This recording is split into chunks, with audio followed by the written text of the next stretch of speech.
On today's episode, Brannon Hollingsworth talks with Stephanie Glover, an award-winning filmmaker and a writer for video games. She discusses how she got into this unique career and offers tips for bettering yourself as a creative. Welcome to Creatively Christian, hosted by Brannon Hollingsworth, Andrea Sandifer, and Jake Dobrins. We inspire faithful creatives to thrive by sharing the success stories of others. Join our unique community or get exclusive bonuses by heading to creativelychristian.net. Now, get ready to hear from yet another amazing guest.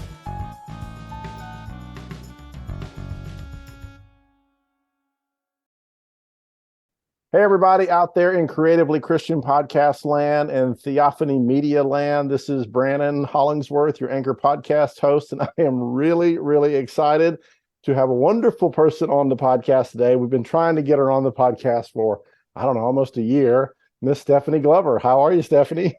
I'm doing good. A year seems a little exaggeration. Maybe Maybe so, maybe not. Yeah. But yeah, I'm good. I'm great. I'm really happy to be here, and I'm excited. Awesome. To chat. Awesome. Yeah. Well, we're definitely going to do a whole lot of chatting. And so I want to introduce you to our audience, Stephanie. So I'm going to read your bio. Yeah. So here we go. Stephanie Glover is a writer, director, and producer that works in the entertainment industry.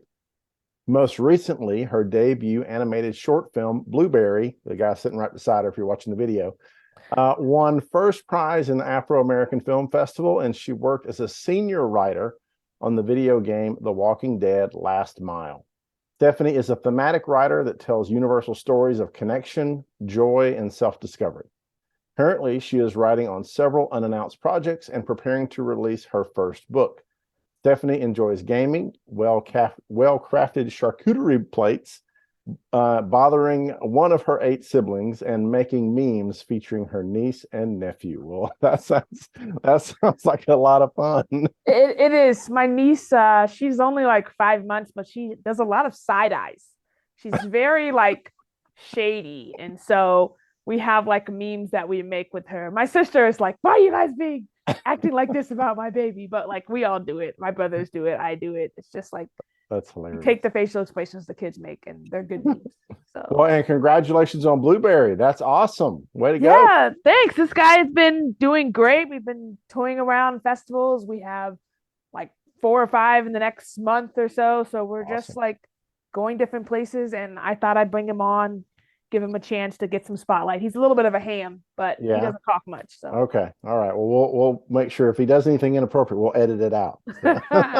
That's probably best. But yeah. Well, tell us a little bit, Stephanie, about how you kind of got started into this world, right? This is, what you're doing is kind of a dream gig for most people. So talk to us a little bit about how you found yourself in this space. Yeah. So in terms of gaming, I knew that I always wanted to tell stories that from the jump, and I moved out to LA because I wanted to get involved in that. But it's not usually you move and then the next week you're working on a movie. That's typically not how it goes. It's not how it went for me.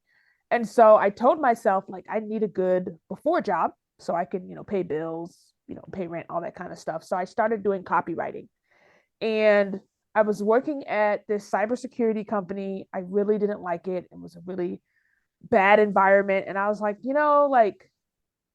I could find a better before job than this. I don't have to be miserable, Right. So I was like, what's something that I really love to do for fun? And video games just popped into my mind. And I was like, okay, what's a video game I really like? And I was like, Call of Duty. And I was like, why don't I just go work there? Duh, of course. I'll just go work there. So it just happened to turn out that there was a job that they were posted on Indeed. I applied. I didn't hear back from them. My job situation got worse and worse, so I ended up leaving. I still hadn't heard back from them, and so I was just I guess I didn't get it. I got to go find other things. They contacted me maybe 5 months later, and there had been a hiring freeze, which is something, if you ever went for a job, that's a thing they say, but that had actually happened, and the manager's wife had a baby, and so they wasn't hiring. But then they opened back up, and I got the job, and I started working at Treyarch, which is one of the Call of Duty studios that makes the Black Ops series. And that was kind of my entry into gaming. And That's a very uncommon way because a lot of those big studios, the jobs that they post on Indeed, they have like thousands of applications. Mm-hmm. They don't, or sometimes they don't even post them. They just do channels of people they know. Right. So, but somehow I was blessed, was fortunate to find my way in that way. And yeah, I'm really lucky, happy. Awesome. So when you were working there, that first gig at Call of Duty, or for Call of Duty, excuse me. Yeah. Were you writing dialogue, or were you writing like code, or what would talk to us a little bit about what's it like behind the curtain once you get once you get the job? Yeah. What is it really that you're doing? So I worked primarily back then in marketing and PR. I work in narrative now, so it's real writing, but different departments do different things. Right. So I worked in marketing PR. So I helped make. We had different marketing videos that we did. We did like a docu-series on like some things behind the game called like and there was one on like ballistics, there was one on art, there was one on FX, there was one on Nuketown, which is a really popular map, and like level design. So I helped kind of campaign that. There's a lot of things, text that's in the game that's not part of like the campaign, whether it's messages to players, things you'll find in, you know, the store, events that are on our website, stuff like that. So I would take care of a lot of that messaging, whether it was like in the app, text messages, you know, da da da. So if you got a text message from Call of Duty during that time period, I probably wrote it. So yeah, so there's a lot of writing in a different ways, and we work with a lot of partner studios as well. So you work with like PlayStation to put up like blogs or posts, or Xbox, or like, you know, other news media outlets that wanted to do an interview, et cetera. And so I would kind of help facilitate those types of things, and a lot of any of our marketing content that was based in the studio at that time. Okay. So really, before you got into narrative, there's a whole nother world of writing that has to happen for a video game of that level to be made and successful. Yeah. So yeah, they're on different sides of the coin. And usually with marketing, the majority you're working building up to the release, and then during that first year of live ops, particularly for Call of Duty, is really, really important, because there'll be a new Call of Duty game that comes off. People will still play yours, but the new one will kind of like take some of the spotlight off, so to speak. Right. So yeah, and so I was only working at Treyarch Games before I moved over to Activision, and was working on basically all of the Call of Duty games. Okay. So cool. So talk a little bit about your training. So did you go to school for writing, or was this just a natural gift that God had given you and you're leveraging it, you know, just kind of jumping out there saying, I'm going to do this? Or talk a little bit about your background. It's interesting because when I was growing up, I didn't really think that I was that good at writing, because I wasn't that good at grammar, which I am still not good at. And like, that's one of the things that I started a gig recently, and I told my boss, like in our interview, I was like, I'm really not good at grammar. And he's like, I'm good. Glad that you said that. And like, it's true. And my current boss will also say that. And so I thought that like I couldn't be a good writer because of that. And then it really wasn't until I got to college. I loved like telling stories and making little movies with my siblings. You know, I have so many of them. I would like make them be in plays. The majority of them are terrible actors, so it was never good, but it was fun. And I was like, those two things actually, like, they matter, but they don't actually matter as much as I think they do. They're not really a determiner of being able to tell a great story. Now, if I was, you know, teaching a grammar class, I probably would not be asked to do that, right. You know, but being able to tell great stories and like understanding how storytelling functions, and how even with marketing and copywriting, how that functions, like you can still be a great writer, even if you maybe aren't the best at punctuation or spelling or grammar like that. That's really not a hindrance. Like someone that has great grammar and punctuation, they could be a terrible writer, you know? So right. Those two things aren't as connected as I thought they were, you know, as a kid. So yeah, it's kind of, to me, the analog is like if you're a musician, right? You know, if you know music, you can probably hack it out, right? And you can probably kind of back into the technical aspects if you need to. Yeah. But playing music, you can just do it without any formal training whatsoever. And I think it's very similar with writing.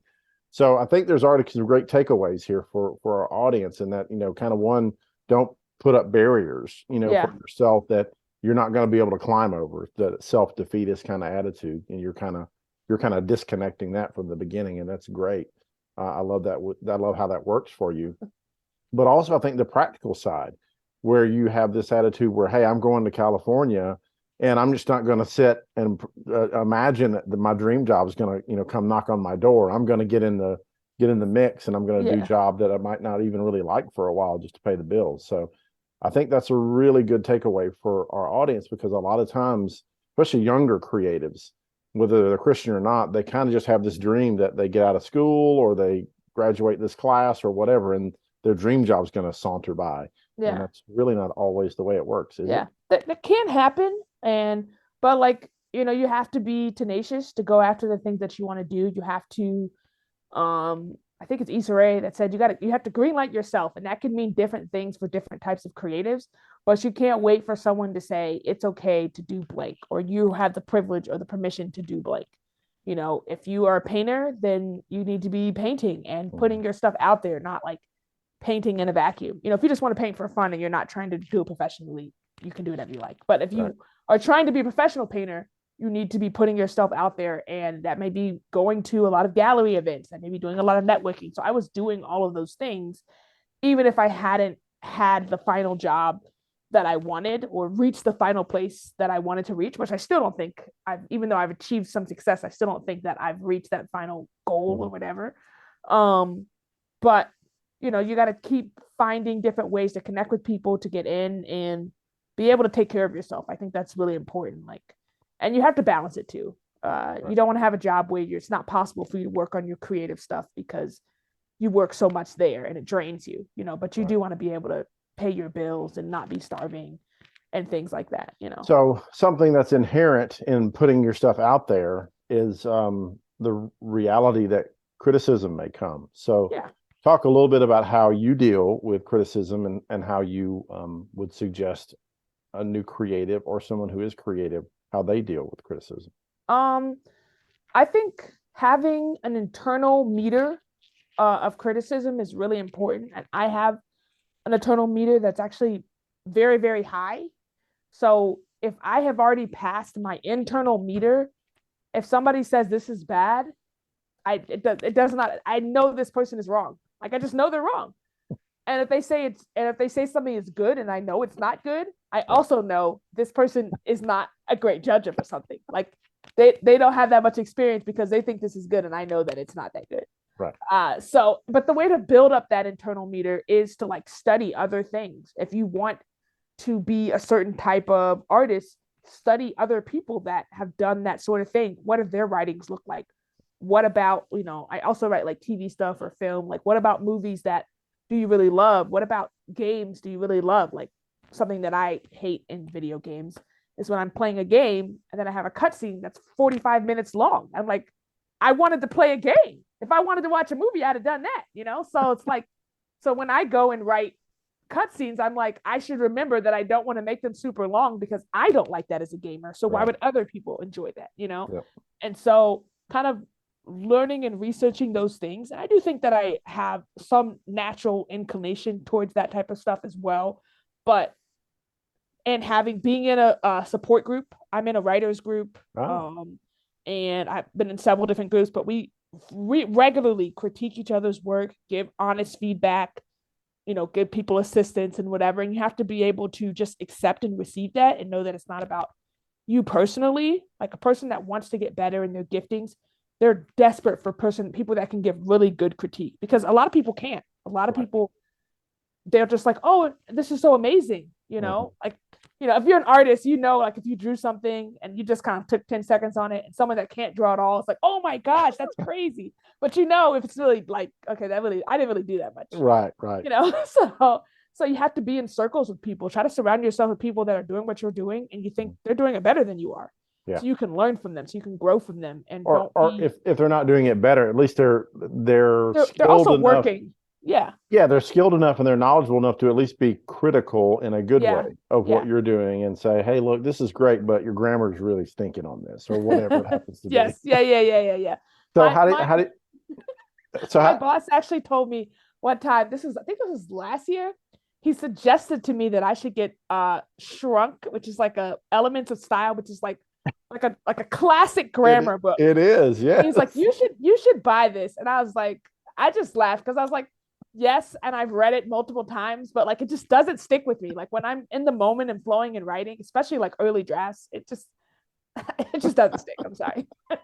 Well, that's good. I mean, it's good for you to at least know and have identified in your process. So at least you know, okay, by the time I get to a second draft, I've got to do a grammar pass or whatever.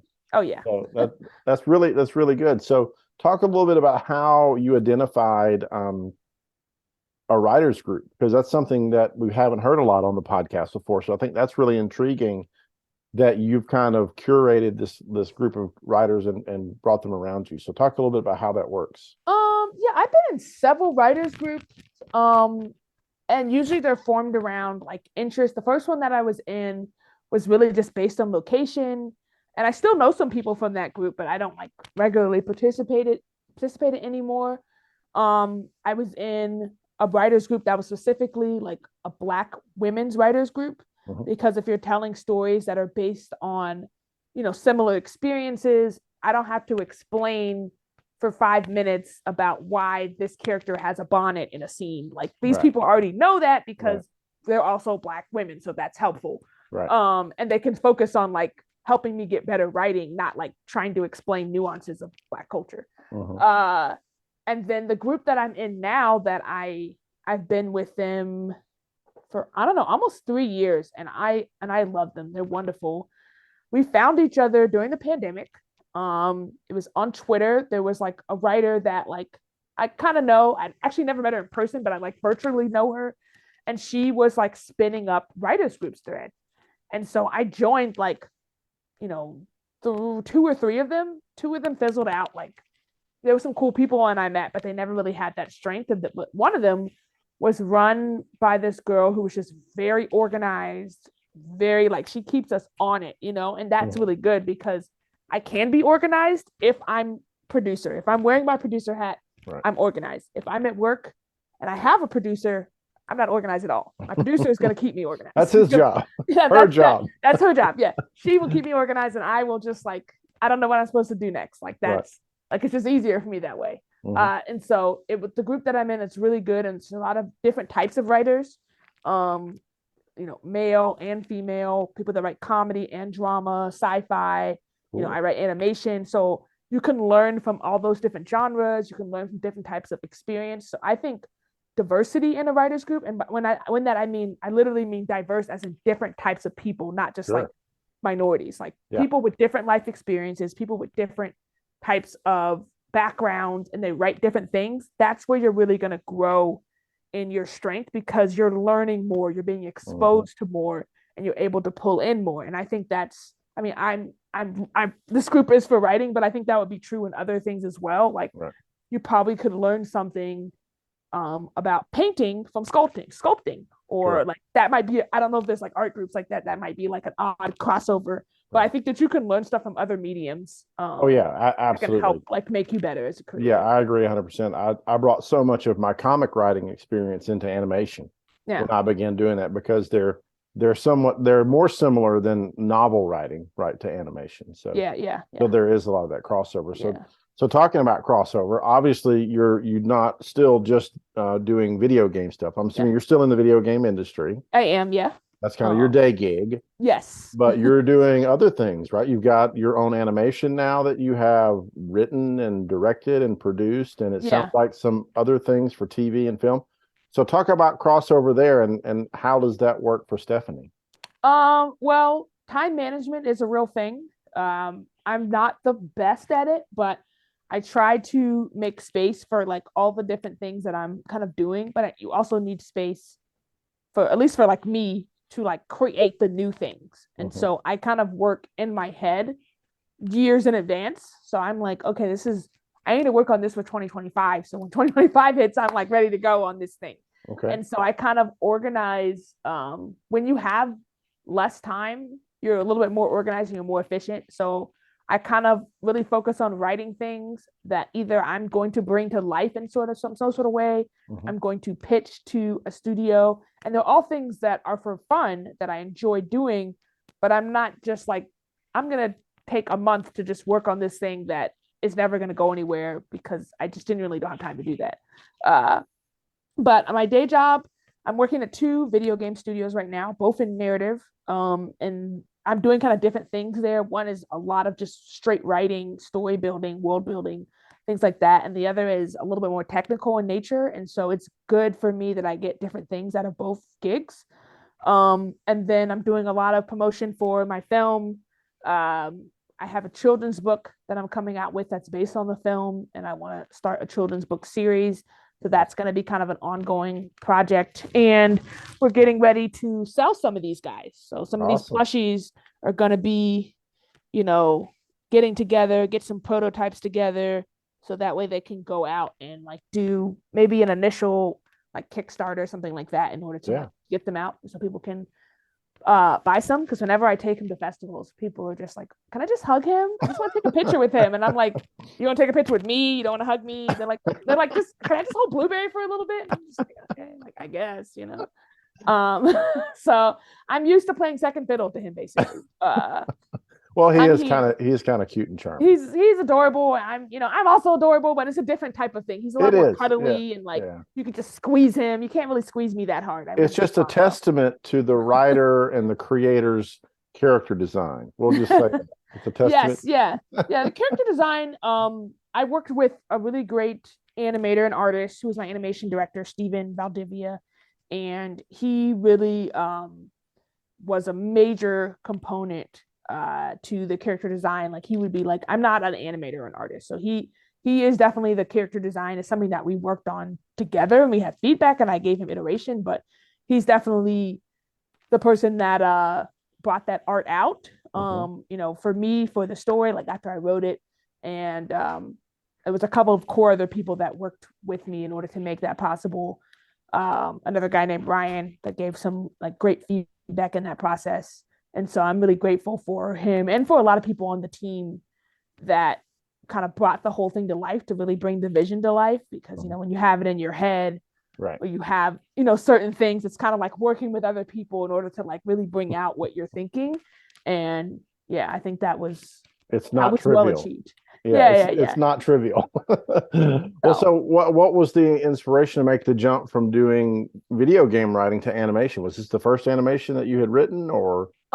It's not the first thing that I'd written, but it's the first thing that I produced and like came out with, but it's not the first like animation related thing that I had written. But I knew that I wanted to make something, and so I needed to make it kind of small, because animation, I mean, this, but it's a deal. It's definitely a task. Yes. And so scope is really important. I had met a couple people and they're like, yeah, I don't know if I could work on your project because I'm on this like 30-minute fan pilot. I'm thinking to myself, 30 minutes for a fan pilot? For a fan pilot? That sounds insane. That's dedication. I was like, that's dedication. I don't know if that's the best choice for your life, but I'm gonna let you do. Well, I think it goes back. I agree. I'm the same. I'm cut from the same cloth as you, Stephanie. If I'm working on something, I want it to become something. I want it to be on a shelf or on a digital shelf or something where somebody can buy it or interact with it. If it's fan based, it just like seems like a waste of time to me. But that's just my opinion. But if it's something that you really love and you enjoy doing it, like, and your passion is in it, like, that's always going to be great. Working with other creatives is always a good experience. Yeah. But like, for me, I was able to, I may be sidebarring a bit, but I was able to just find a lot of different types of people. There was that same diversity in my team, in terms of people's backgrounds, different countries, different ethnicities, genders, everything that kind of came together in order to, bring the thing to life. And I really focused on making sure it was possible to be completed, because a completed thing is better than a half thing, even if the half thing is spectacular. Yes. A completed mediocre thing is better than a half done spectacular thing. That is absolutely so true. Yes. So I don't think it's mediocre. I should say that. I don't think it's mediocre, but just general like rule of thumb, Yes, I agree. So talk a little bit about defining scope, because I think that is a real challenge. Yeah. A lot of creatives have is they've got this big dream right now. I've got the Marvel Cinematic Universe, but for my characters in my head, and and I want to create that. And you kind of just shake your head and you go, well, how many millions of dollars do you have? And they're like, I got $50. So talk a little bit about defining scope in your process for going, okay, I've got this much time, this much money. How am I going to do this? How do you go about that? Yeah. So It depends on, again, it depends on what type of project that you're doing. Sure. But first thing is look at the resources that you have that aren't going to cost you any money. That's the first thing that you need to take stock in.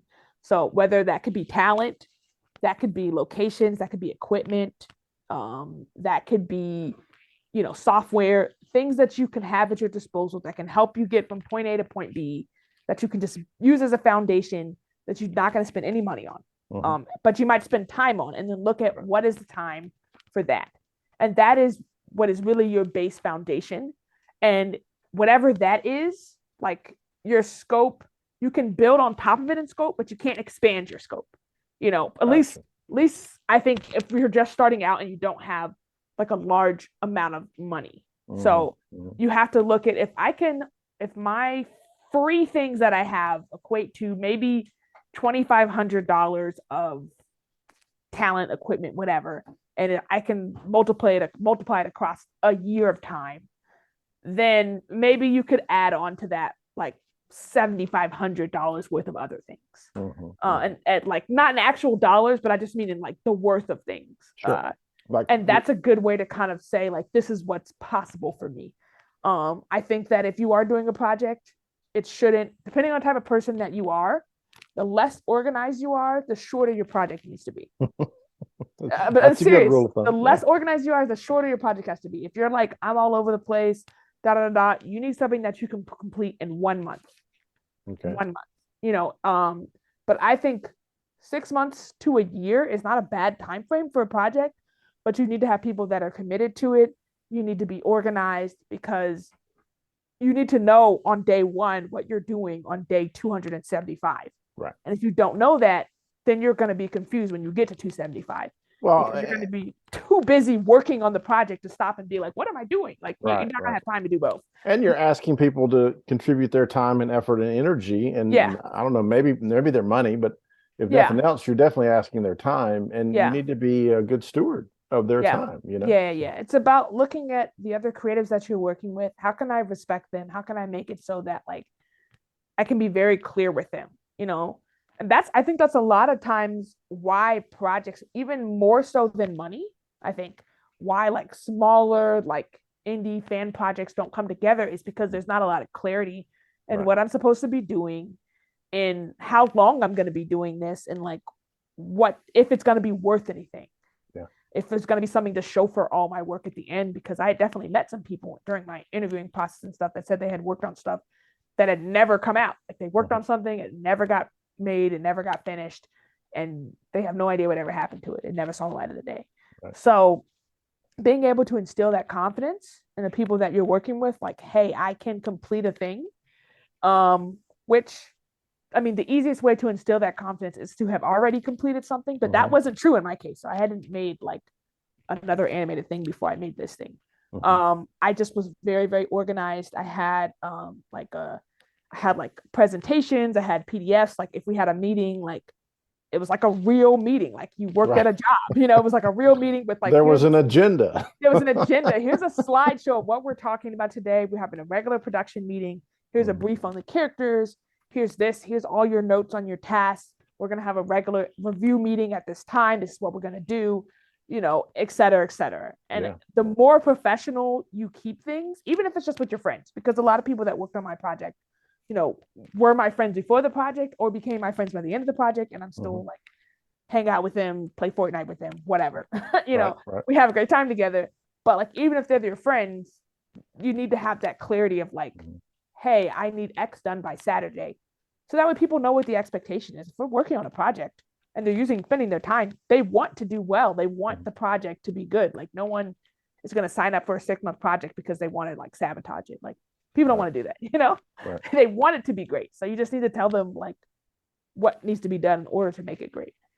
And so you were producing the Blueberry animation, is that correct? Yeah. So you were essentially taking money out of your pocket and paying people to go do this work. Yeah. So the producing on that side is, producing on the side of paying people is not difficult.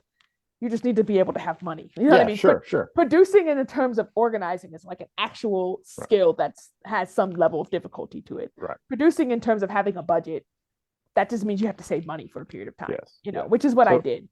So you were So technically executive producer and producer on this. yeah, On yeah. I Blueberry. didn't title myself as that because I didn't think it was necessary. And Sure. I don't need to write myself a name in the credits like 50 times. Like that's unnecessary. Everybody already knows. So that's unnecessary. Like it's there at the front.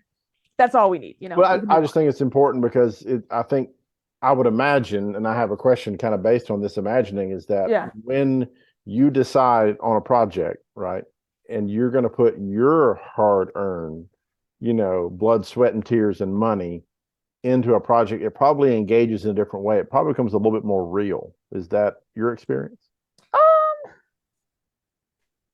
think yes, but I also think for me, I mean, if it would have been someone else's money, I don't think I would have acted any differently. Mhm.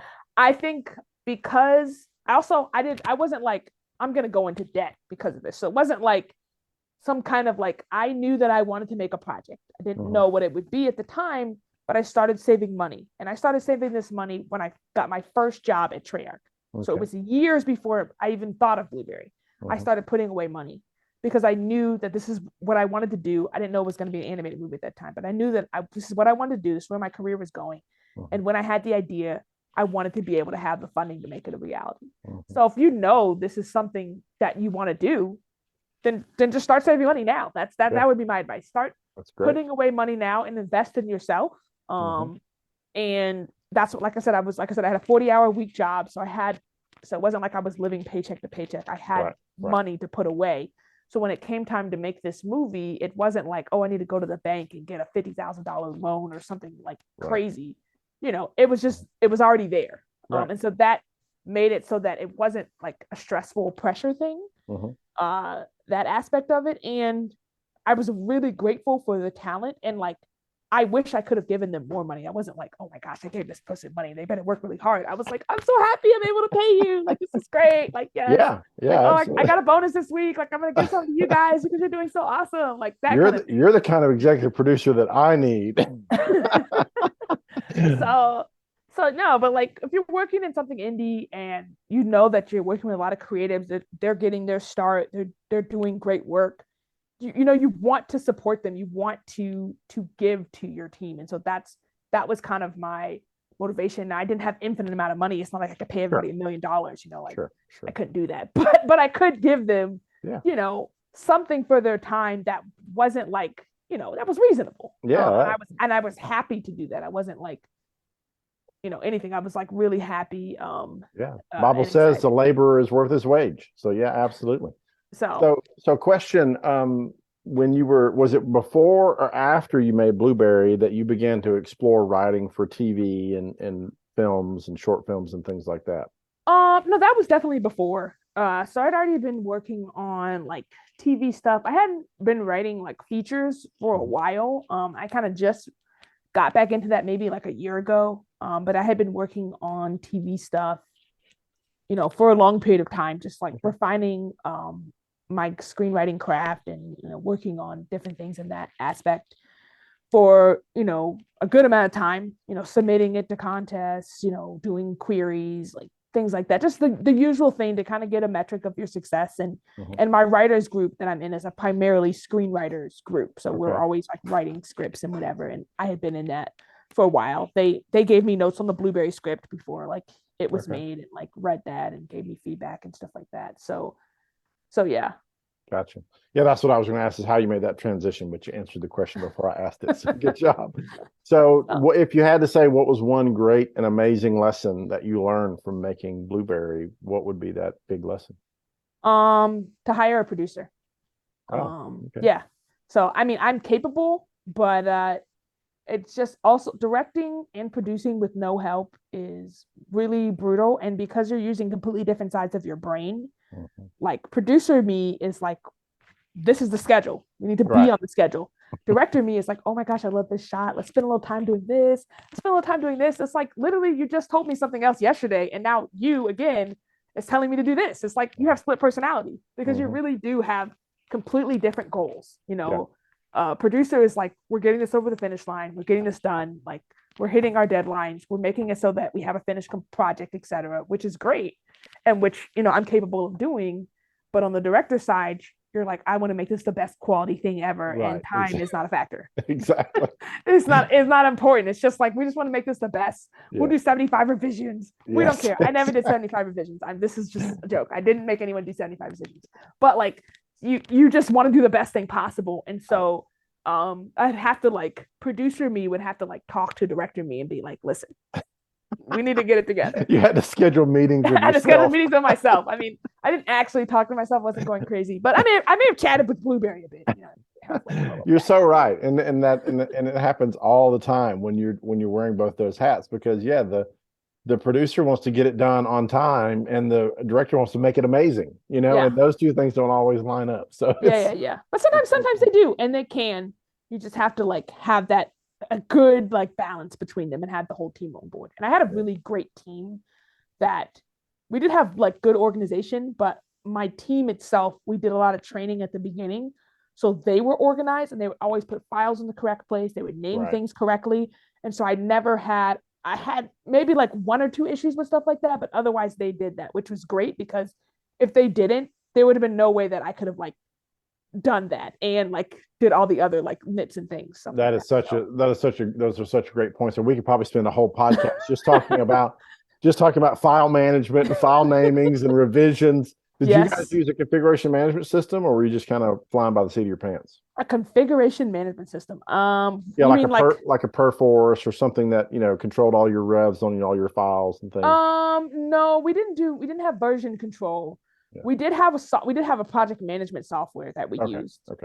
And then we used Google Drive, and we had versioning like nomenclature that you had to follow. Sure. And that was very effective. Like the first set of numbers was related to the versions of the rough draft. The second was related to the versions of the cleanup.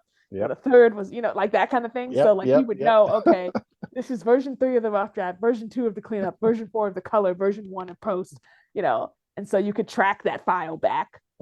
And so like we just had good nomenclature, and then we used Google Drive. Yeah, literally we could do a whole podcast just on that topic. I do think, because there's not a whole lot out there for young creatives or new creatives to understand how critical that is, but you learn really fast that it is absolutely critical. Yeah. If you mess up there, then you're spending time looking for files. You're not actually spending time creating anything, directing anything. Or you're redoing stuff because you overwrote something. Yeah. Yep. Which is overwrote it, or you lost something, which is even worse. Like now someone has to redo a shot because you can't find it. Yeah.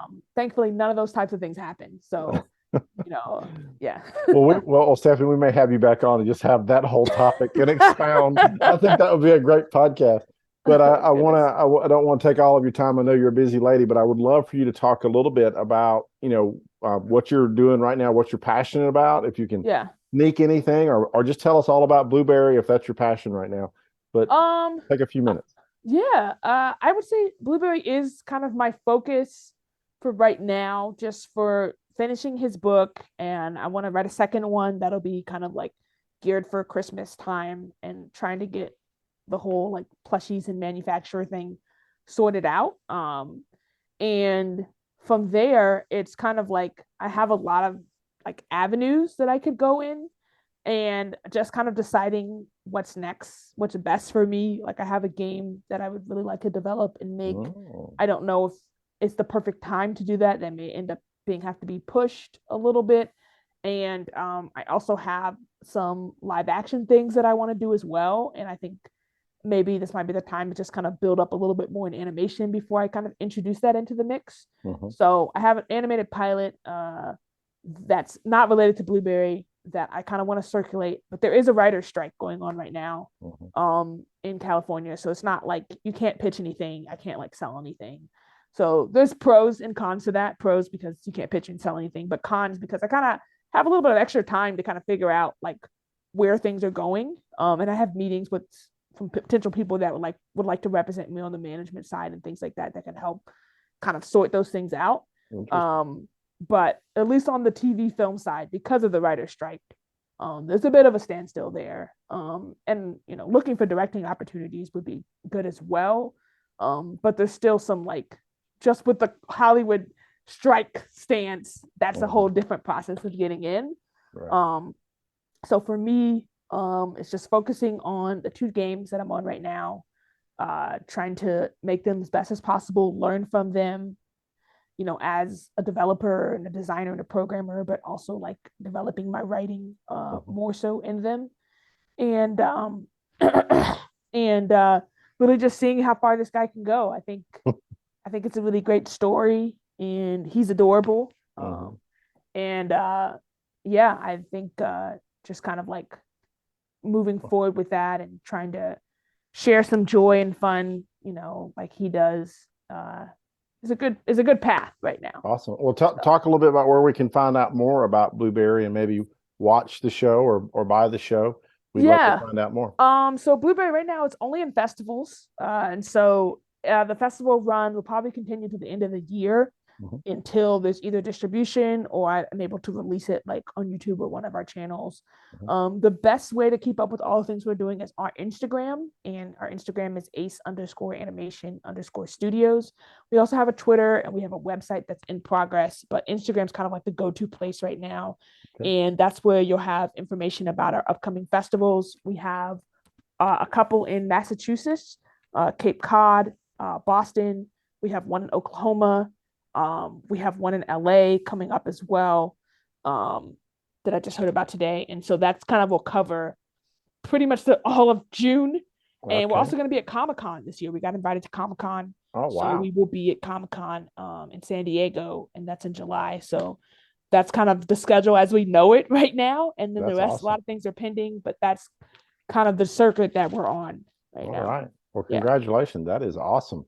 Thank you. Yeah. So everybody definitely go check out Blueberry at all those links that Stephanie mentioned. And Stephanie has a Twitter as well. I don't know if she wants to toss that out, but you can follow her. Oh yeah. It's not all about Blueberry. It's some of it's about you. So just, I have to remind myself I matter too. But yeah, I'm on Twitter at AP Richardson 89. I'm also on Instagram at AP Richardson. And so you can find me there. I usually be more of a Twitter person, but now I'm kind of more of an Instagram person because I've been pushing Blueberry. But the best place to connect with me as an individual is definitely on Twitter. And if you want to connect with the studio or follow what we're doing, it's definitely on Instagram, which is, cross-platforming, but, whatever. They all have to do it. Yeah. So, yeah. Awesome. Well, I mean, I'm so glad you came on today, and I would love to talk to you about coming on in the future again, and maybe in a few months, and check out with you and what's going on with Blueberry and the festival circuit and how that went. I would love to have you back on at some point. Yeah, that would be awesome. It's just great just talking about the process. I mean, absolutely. We've known each other for a decent amount of time now, so just being able to just hang out, have a casual conversation is always cool. Absolutely. Well, I'd love to close in prayer. Yeah, let's do it. All right, let's go for it. High King of Heaven, we just come before you, Father, thanking you so much for this day. Thank you for making us creative in your image, Father, as the grand creator, the great creator of the whole universe. And I thank you so much for Stephanie and for her friendship and for her support over the months and that I've known her, Father, and she's always been right there, so cheerful, so joy-filled, ready to support, a great listening ear. And Father, I just pray your continued provision and blessings on the work of her hands. I pray your blessings over Blueberry, the film, and all of the media that is attached to it, the festivals that they're going to be in, Father. I just pray that they're a light for you wherever they go, and I know they will be. And Father God, we just pray that whatever you will be done, that the glory will be given to you. And we just thank you so much, and we love you, and we thank you for your Son, in whose name we pray. Amen. Amen. Awesome. All right, Miss Stephanie. Well, thank you again for being on, and I'll be talking to you real soon. And okay. Blueberry, it was good meeting you. I haven't met you before, so it was very nice meeting you. Yes. All right. It's great meeting you guys. Thanks everyone for listening. See you around soon. That's right. See everybody soon. Check us out wherever you listen to podcasts or on YouTube, Theophany Media and Creatively Christian. Be sure and share, like, and subscribe. And we'll talk to everybody real soon. Bye-bye. Bye. Thank you so much for listening today. To see the resources mentioned in today's episode, head over to creativelychristian.net/Stephanie. Thank you so much for listening. Please rate, review, and share this episode so we, in turn, can bless even more people. Creatively Christian is a product of Theophany Media. You can find out more at theophanymedia.com. The show is hosted by Brannon Hollingsworth, Andrea Sandifer, and Jake Dobrins. Our logo is by Bill Brooks. Bill Brooks and Andrea Sandifer did our theme music, and Jake Dobrins produces and edits the show. God bless you, and keep on creating.